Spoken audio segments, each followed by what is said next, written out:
네, 유병헌 씨가 숨진 것으로 재확인되면서 세월호 참사의 최종 책임을 묻는 수사와 재판 과정에도 변화가 예상됩니다. 대한변호사협회 대변인 최진영 변호사와 함께 자세한 내용 알아보겠습니다. 어서 오십시오. 네, 안녕하십니까. 일단 지금 유병헌 씨가 숨진 것으로 확인이 되면서 네네. 공소권 중지가 될 것으로 지금 다 얘기가 나왔었는데요. 네네. 되겠죠? 네, 맞습니다. 어떤 범죄의 혐의를 받은 피의자가 기소되기 전에 사망을 하면은 검찰은 공소권 없음이라고 해서 되고, 만약에 기소된 이후라도 판결이 선고되기 전이라고 하면은 그런 경우에는 공소기각 판결 내지 공소기각 결정을 하게 되는데요. 이 사건도 마찬가지로 이 사건 세월호 사건에 어떤 정점이 있었긴 합니다만 죽음 앞에는 모든 사람이 평등하다 보니까 법대로 처리하게 되기 때문에 이 사건 자체는 적어도 유병헌 회장 자체에 대한 사건은 이것으로 종결된다고 보는 것이 맞습니다. 네, 이 공소권 없음 이게 법률 용어라서 그러니까 아예 책임을 묻지 않는다. 네, 한마디로 이제 죽은 사람에 대해서 더 이상 어떤 책임을 묻는다는 것이 어렵기 때문에 그와 같은 것을 다는데 지금은 이제 자살인지 아니면 타살인지 여러 가지 의문이 있습니다만 그와 관련된 수사와는 별도로 지금 세월호와 관련되는 어떤 세월호 자체에 대한 어떤 업무상 과실치사상죄를 묻는 것과 지금 거의 100개가 넘는 기업 그룹에 대해서 내부적인 돈을 빼돌렸다는 그와 관련되는 배임, 횡령, 탈세 혐의에 대한 수사는 더 이상 진행되지 않을 것으로 예상이 됩니다. 그럼 거의 미완의 수사가 될 것 같은데. 그렇죠. 한마디로 우리가 얘기하는 안고 없는 찐빵이 되는 것이죠.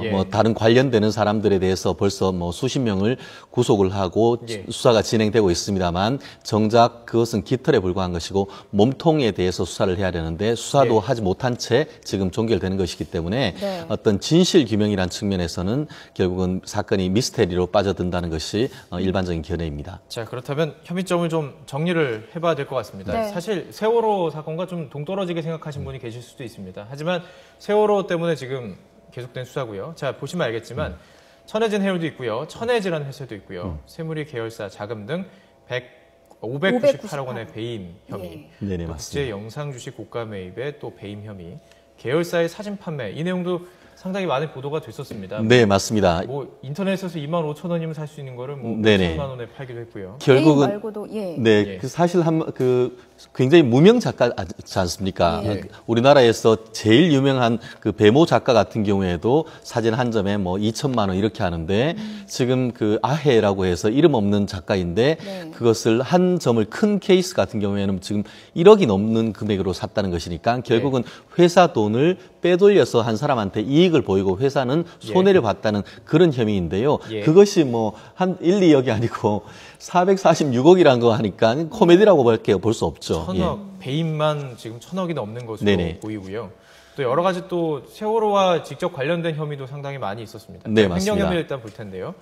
컨설팅비, 계열사 자금의 120억 원, 상표권 사용료 명목. 이게 보통 포스코 정도에서 맞습니다. 사용료를 받았다고 하더라고요. 네네, 맞습니다. 결국은 본인이 회사는 가지고 있고 보통 회사를 가지면 회사의 이름을 가운데 포스코나 삼성이나 이런 경우 미리 그거를 등록을 하지 않습니까? 근데 회사는 설립을 해놓고 그 회사 이름이나 상표권은 본인 이름으로 등기 등록을 해놓고는 회사를 사서 회사로부터의 고문료 명목으로도 돈을 받고 회사 이름 사용료도 받으니까 꼭 먹고 알 먹고 했는데 결국 그 욕심의 끝이 어디였는지 하는 것이 우리 국민들의 어떤 비난의 초점이 아닌가 싶습니다. 세월호 또 오하나마호 이쪽 청해진 해운에서만 6억 원 상표권으로만요. 그렇죠. 청해진 해운의 영업 적자가 지난해가 7억 8천이었다고 합니다. 네, 맞습니다. 6억 원이 결국 어떤 적자의 핵심이 어디 있었느냐. 앞에서 정말 박봉에 열심히 일을 했는데 결국 돈은 뒤로 다 빼돌리는 것이죠. 거기에서 결국 손해가 왔는 것이고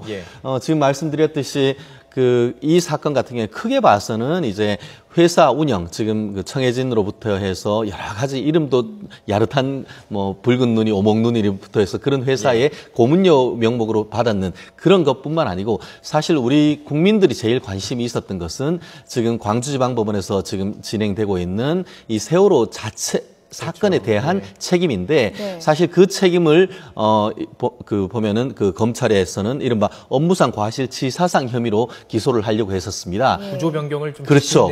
지나친 구조 변경을 했고 평소 때 과적, 그러니까 형평수를 빼서라도 과적을 하라는 것, 그와 같은 것들을 다 보고를 받았으면서도 그냥 진행을 하라 이런 것들이 아마 회사 관계자나 그 선장으로부터 그와 관련되는 지시를 했다는 사실에 대해서 이미 상당 부분 수사가 이루어진 것으로 있기 때문에 조금 확보를 했다고. 네, 그렇습니다. 그렇기 때문에 체포만 하면은 그와 같은 형사 책임도 물을 수 있다 이렇게 생각을 했었었는데 결국 지금 도주한 지 얼마 만에 지금 사망했는 사실이 발견됐기 때문에 그러한 점에 대해서는 유족들도 심각하게 좀 아쉽고 어떤 정의의 심판을 받지 못한 점에 대해서는 아쉬워하지 않을까 싶습니다. 네. 그럼 사건의 핵심 인물이 없어진 셈인데 네네. 그렇다면 앞으로 이 수사와 재판은 어떻게 되는 겁니까?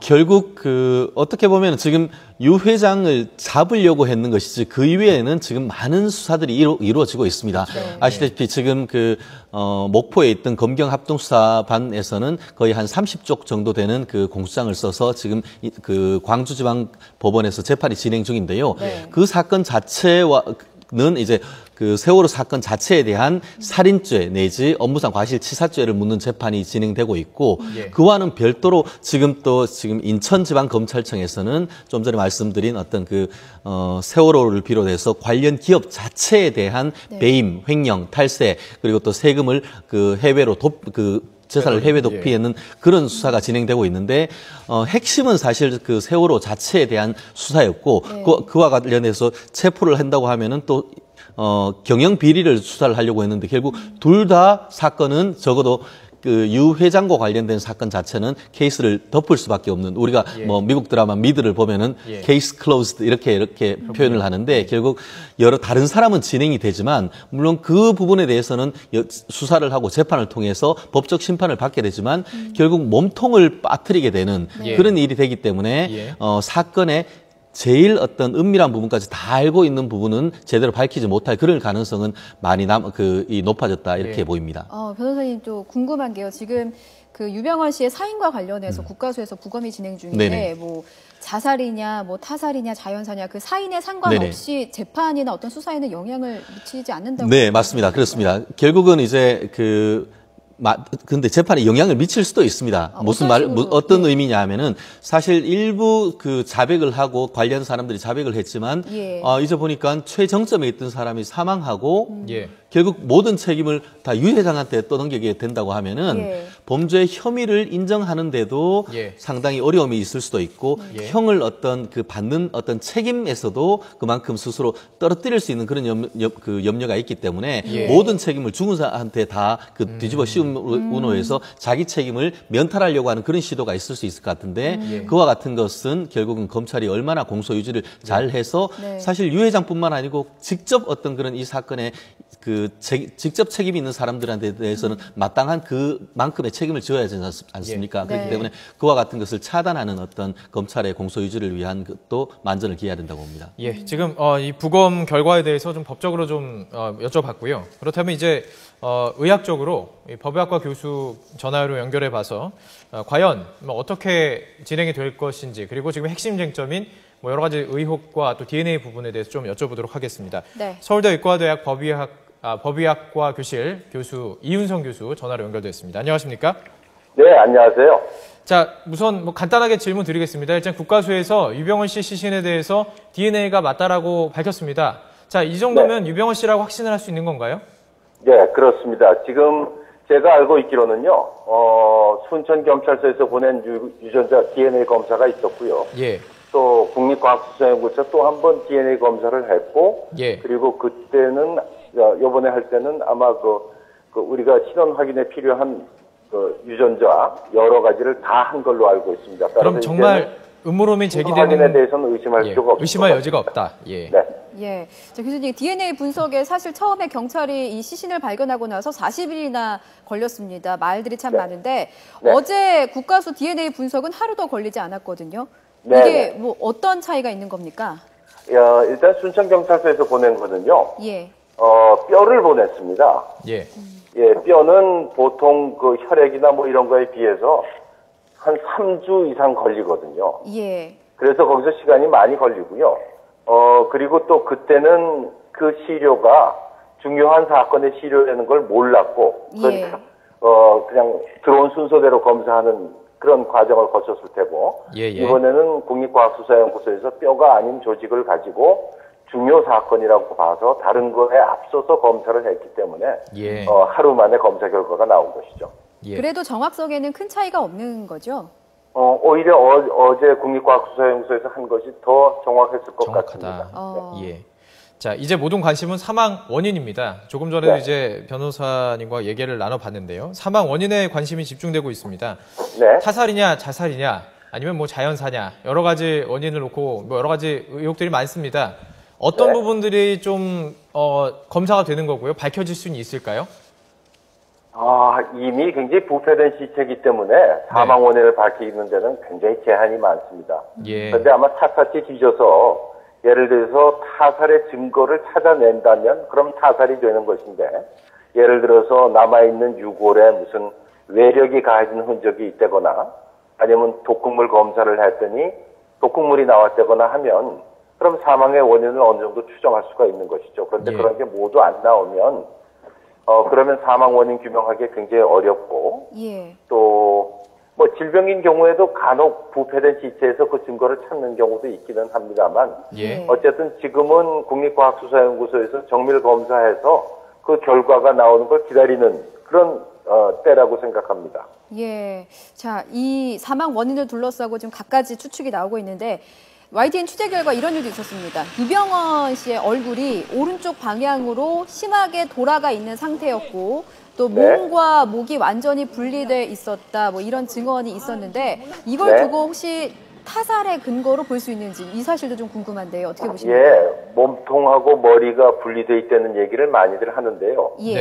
그거는 이제 그 국립과학수사연구소에서 검사할 때에 생전에 사망하기 전에 어떤 손상으로 분리될 만한 소지가 있었던 것인지 하고 사후에 부패돼서 분리된 것인지는 그 분리된 부위를 잘 검사하면 그건 분명히 알 수가 있습니다. 아마 그거는 국립과학수사연구소에서 확실하게 밝혀줄 거라고 생각을 합니다. 그리고 이제 얼굴이 어느 쪽으로 돌려 있었느냐 하는 것은 그렇게 크게 사망 원인을 판단하거나 이럴 때 중요한 영향을 미치는 것 같지는 않습니다. 알겠습니다. 일단 DNA 분석 결과 또 사망 원인에 대해서 이윤성 서울대 의과대학 법의학과 교수와 함께 이야기 나눠봤습니다. 감사합니다. 네, 감사합니다. 자, 사망 원인에 대해서 뭐 가장 중요한 얘기 부분이기도 한데요. 이거 밝혀지는 거에 따라서 뭐 재판 내용도 달라질 것 같고 여러 가지 맞습니다. 의혹들도 달라질 것 같습니다. 근데 지금 한 가지 저희들이 꼭 짚고 넘어가야 되는 점은 구상권에 대한 부분입니다. 맞습니다. 사실 이 유병헌 회장이 가지고 있는 재산들을 다 지금 어떻게든 지금 정부에서 대신 낸 돈들이 있으니까요. 구상권을 통해서 받아야 되는데 받을 수 있는 건가요? 지금 이 상황에서? 결론부터 말씀드리면은 전보다는 조금 더 어려워졌다 이렇게 하는 것이 사실인 것 같습니다. 그럼에도 불구하고 받아내야죠. 그리고 그 방법이 또 있다 이렇게 평가가 되는데요. 사실 지금 지금 국가에서 지금 대략적인 어떤 추산으로는 한 4,050억 정도의 어떤 그 구상권과 어떤 사고 회복 비용으로 들고 생각을 하고 있는데 지금까지 압류하거나 추징 보전을 해놨는 것이 한 1,050억 정도 되죠. 결국은 4분의 1의 턱도 안 되는 그런 정도밖에 안 되는데 거기다가 지금 형사 사건의 유죄 확정을 전제로 했던 추징 보정을 해놨었는데 당사자가 사망을 해버렸기 때문에 그와 같은 것도 이제 풀 수밖에 없는 그런 입장이 되는데 그렇다고 하면은 가만히 손 놓고 있어야 되느냐 그건 아니라는 것이죠. 지금 이미 이제 그 유 회장뿐만 아니고 그 가족 혁기 씨를 비롯한 가족 재산 그리고 또 선장 재산과 관련해 가지고 그래도 수백억 정도 지금 가압류를 해놨는 것 같은데 결국 그와 같은 가압류 해놨는 것을 지금 추징 보전해놨는 데에도 해야 되는 그런 절차가 필요할 것 같습니다. 그 고리가요. 사실 유병헌 씨가 실소유주라는 게 밝혀져야 일가에 대해서 책임을 물을 수 있는 그렇죠. 결국은 이제 이런 그 가압류나 추징 보전 같은 경우에는 법원이 이렇게 해주는 것은 이것이 실질 소유가 유병헌 회장의 일 가능성이 큰 것 정도의 어떤 소명만 있으면 되는 것인데 결국 그와 같은 유병헌 회장의 책임이 있다는 것에 어떤 판결을 받는 자체는 어렵지 않다고 봅니다. 중요한 것은 그 재산을 환수함에 있어가지고 과연 그것이 유병헌 회장의 재산이냐 아니면은 구원파 내지 구원파의 신도들이 낸 재산이냐 이걸 가지고 앞으로 어떤 치열한 분쟁이 생길 것이고 그것이 1, 2년이 아니고 한 3, 4년, 4, 5년 갈 가능성이 상당히 큰데요. 결국 그 앞으로 수사도 수사지만 검찰이 어떤 민사 사건에 있어가지고도 이 사건이 이른바 명의신탁이고 차명재산이다라는 것을 밝혀내기 위한 그 노력이 어떤 국고의 어떤 그 손실을 최소화하기 위한 어떤 첩경이 아닌가 생각합니다. 알겠습니다. 해경 측에서 뭐 조명탄부터 해서 하루에 쓴 돈만 해도 뭐 70억 원이 넘습니다. 구상권 이 부분도 확실히 좀 처리가 돼야 될 것 같습니다. 네, 대한변호사협회 최진영 변호사와 함께 이야기 나눠봤습니다. 말씀 고맙습니다. 네, 고맙습니다.